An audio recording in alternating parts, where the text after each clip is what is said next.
Siamo sempre con i nostri esperti dell'FNP CISL, stiamo parlando di TFR, trattamento di fine rapporto nel pubblico impiego, e TFS, fine servizio. Abbiamo visto le differenze, i tempi perché arrivino questi importi.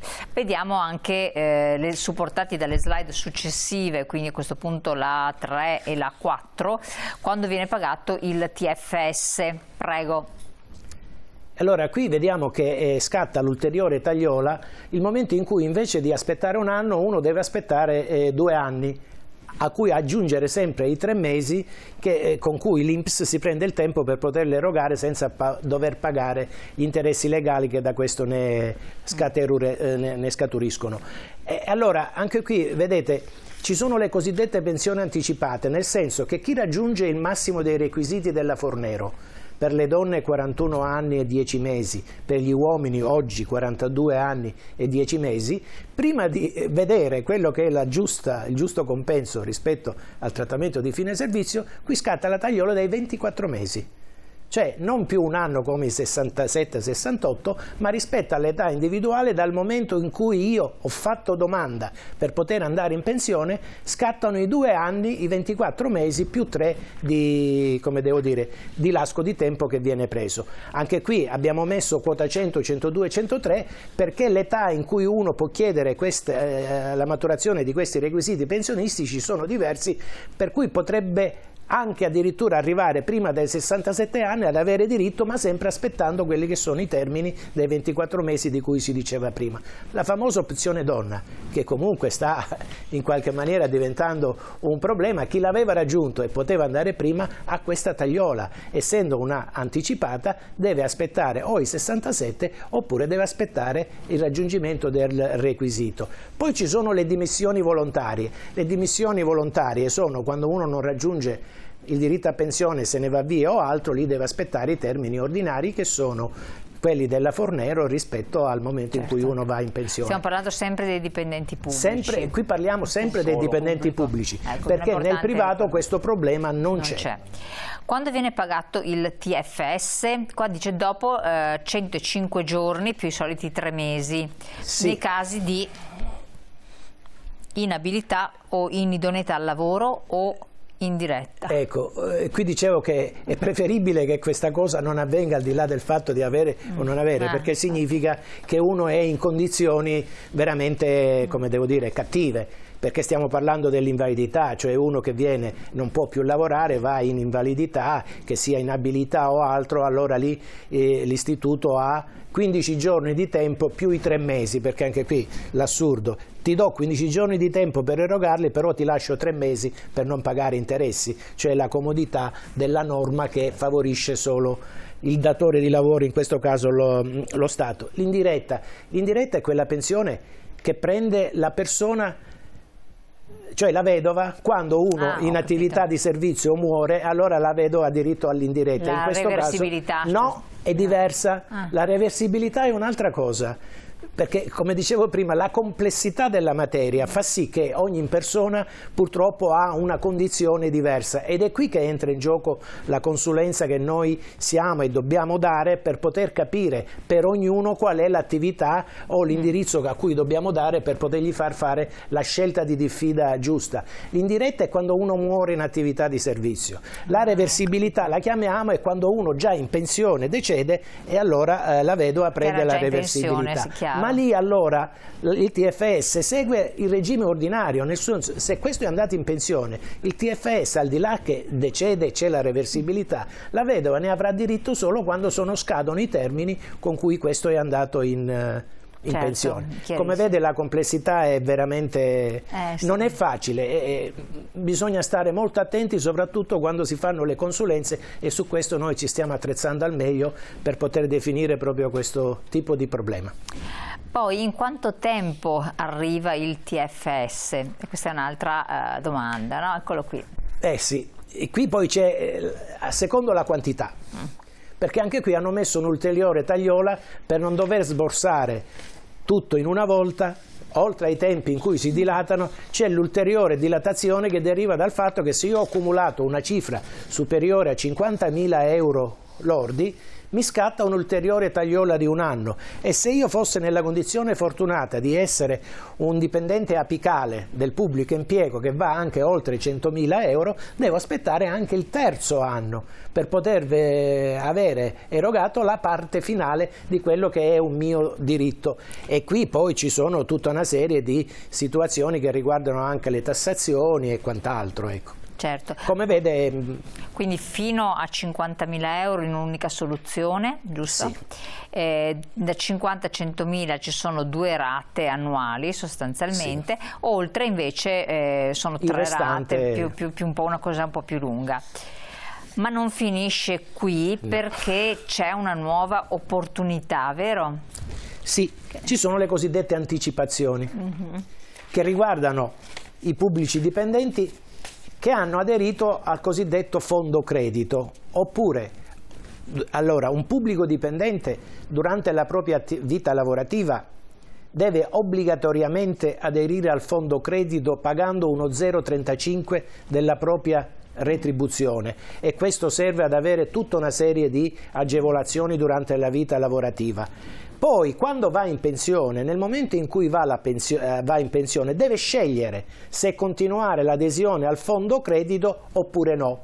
Se continua l'adesione al fondo credito, la trattenuta non sarà più dello 0,35, ma dello 0,15 sull'importo lordo della pensione. Questo, secondo una delibera del Consiglio di amministrazione dell'INPS, per gli aderenti al fondo credito, permette di chiedere all'INPS, indipendentemente da tutti gli anni che abbiamo visto oggi di ritardi, l'anticipazione della propria quota di trattamento di fine servizio, pagando un interesse dell'1% più uno 0,50 per spese di amministrazione, e così può avere tutto quello che è la quota che gli è dovuta. Mentre la seconda scelta è quella comunque di farsi quantificare da parte dell'INPS qual è l'importo dovuto, e con quello andare presso una banca, cedere questo credito vantato dall'INPS e a tassi di interesse correnti farsi anticipare quelle cifre fino a 45.000 euro massimo,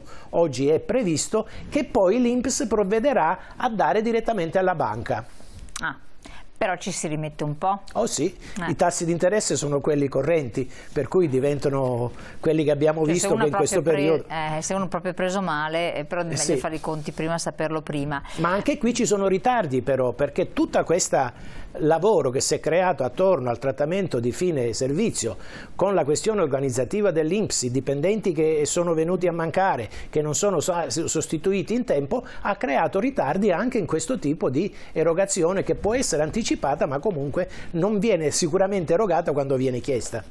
Allora, lei tra l'altro, essendo anche delegato, no, per quanto riguarda l'INPS in qualche modo, è al corrente delle difficoltà che l'ente può avere nell'organizzazione, e sono sanabili, oppure è una questione, come avviene in tantissimi, nel privato e nel pubblico, mancanza di personale, e di conseguenza dobbiamo mettercela via, come in tutti gli ambiti, insomma, che sia delle aziende, allo Stato, alla pubblica amministrazione. Ormai versiamo tutti in questa situazione.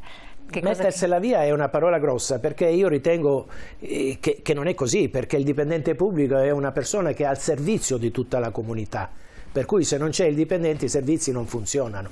Allora, nella mia partecipazione al comitato regionale INPS, che raccoglie tutte le istanze sociali che comunque confluiscono in INPS, il Veneto in particolare ha fatto delle delibere, degli ordini del giorno rispetto proprio alla dotazione degli organici dell'INPS del Veneto, che è una delle regioni più in difficoltà da questo punto di vista, e inoltre il Comitato di Indirizzo e Vigilanza dell'INPS nazionale su questa partita ha fatto anche delle delibere chiedendo che si intervenisse anche dal punto di vista normativo e legislativo, sia per regolare e garantire all'INPS una dotazione organica decente e sufficiente a far funzionare i servizi, sia creare forme normative e di legge che potessero permettere di togliere, rispettare la sentenza della Corte Costituzionale e ridurre i tempi di erogazione di questo tipo di prestazione previdenziale, che anche qui è solo un problema organizzativo. È vero che se io dovessi domani mattina darla a tutti quello che è il loro dovuto sarebbe un problema, ma se si organizza nel tempo un rientro di questo tipo di situazione, facendo sì che le cose possano confluire anche in ragione del bilancio, io credo che nel giro di 2 o 3 anni si potrebbe tornare a una situazione normale, ma ci vuole la volontà politica. Se non c'è questa, se le risorse che avanzano vengono distribuite in maniera diversa, magari come devo dire, dovendo accontentare istanze elettorali di altra natura, allora il problema si pone. O forse c'è anche un periodo questo in cui molte persone vanno in pensione perché ci sono delle ondate, no? Si arriva alle ondate come quando sarà la volta dei cosiddetti baby boomers, per cui a un certo punto il sistema si intasa, c'è anche questo? Ma questo sì, anche questo, ma è da anni che c'è questo tipo di problema, quando non c'era questa necessità, quanta gente andava in pensione oggi. Certo. Comunque chi esce, entrano quelli nuovi, c'è la contribuzione nuova che entra, cioè ci si potrebbe ragionare sulle quantità, ci vuole la volontà politica di farlo. E allora voi fate da pungolo, da stimolo. Si parla anche di RIA come sigla, che sarebbe la retribuzione individuale di anzianità, no? È quello di cui ci stavo parlando prima. Sì, questa è un'altra partita che nasce anche qui da una sentenza della Corte Costituzionale. Cioè, rispetto alle scelte politiche, e poi deve intervenire un organismo superiore che le rimette in discussione. Perché pensi che a gennaio una sentenza della Corte Costituzionale annulla una legge del 2000 che aveva a sua volta, nel momento in cui era stata emanata, voluto annullare le legittime richieste dei lavori dipendenti per quella RIA di cui si parla dell'epoca. Stiamo andando indietro di 30 e passa anni. Questa sentenza ha creato un bel problema e anche su questo noi ci dovremmo attrezzare per vedere riconosciute alle persone i propri diritti. Ci vorrà tempo anche su questo, ma noi in qualche maniera cercheremo di aiutare la gente a vedersi riconosciuti quelli che sono i loro legittimi diritti, forse non tanto sull'avere 30 anni di arretrati, perché probabilmente solo chi è andato a sentenza ce le avrà, ma quello di vedersi calcolare la pensione sulla quota giusta di retribuzione che si doveva avere, e per quello era stata una legge a impedire di averla. Ecco, questo è una cosa che noi cercheremo di perseguire. Certo, anche perché poi ci sono vari scaglioni, appunto avete fatto anche i vostri calcoli di persone che vanno in pensione, sì, per cui bisogna starci dietro e assolutamente fare i calcoli.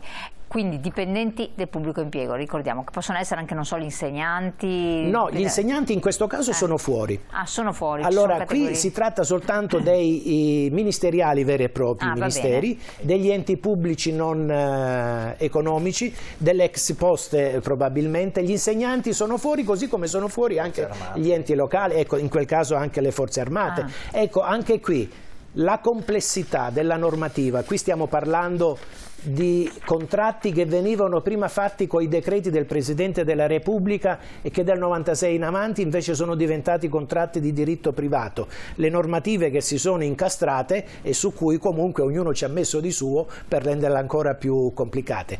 Non scordiamoci che in quegli anni le difficoltà anche lì della finanza pubblica creavano l'opportunità per i governi di emanare norme che impedivano ai pubblici dipendenti di avere quanto dovuto. Chiaro.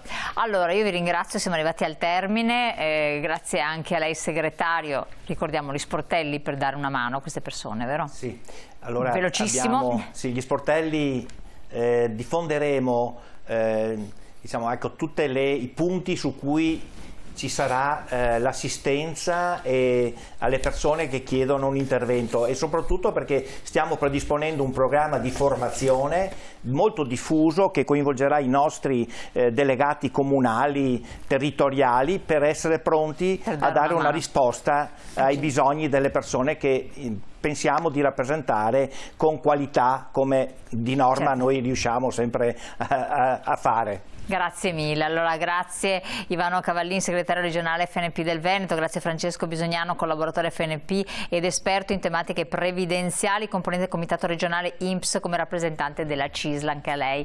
A voi cari telespettatori, insomma le istruzioni per l'uso le avete ricevute, buon proseguimento e ci vediamo presto.